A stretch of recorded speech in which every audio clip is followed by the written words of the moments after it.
بسم اللہ الرحمن الرحیم۔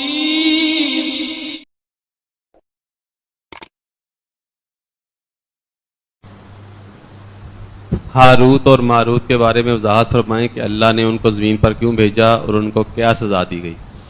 اصل میں اس میں ہمارے یہاں علماء کا بڑا اختلاف ہے، لیکن ایک قول یہ ہے کہ یہ دو فرشتے تھے اور ان کو انسانی نفس دیکھ کر کے کہ امتحان کے لیے شہر بابل میں بھیجا گیا۔ یہ شہر بابل ہے جو ابراہیم علیہ السلام کا شہر، اور جیسے ہماری یہاں منجو ڈارو ہے اس طریقے سے ابھی بھی اس کے آثار کچھ باقی ہیں، بلکہ وہاں میں گیا بھی، پہنچا بھی، اور وہاں مشہور ہے کہ ہاروت اور ماروت جس کنویں میں لٹکے ہوئے ہیں تو وہ کنواں وہاں ہے۔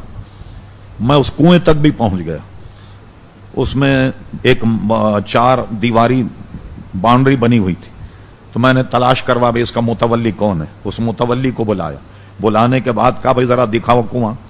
اس نے دروازہ کھول کر کے کنواں دکھایا۔ میں نے کہا فین ملائکہ کہاں ہے؟ فرشتے کا میں تو نہیں جانتا کہ فرشتے۔ میں نے کہا کتاب میں تو یہی کہ تمہارے کنویں میں ہیں وہ، تو ان کو انسانی نفس دے کر بھیجا گیا اور ان سے کوئی گناہ سرزد ہوا، اور اس کی تعدیب میں ان کو اس کنویں میں الٹا ٹانگ دیا گیا۔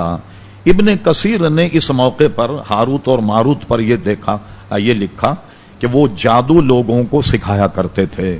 اس قدر تفلیق، مگر اس میں بھی سارے علماء متفق نہیں ہیں، مختلف اقوال ہیں، ضرورت کے مطابق میں نے بیان کر دی۔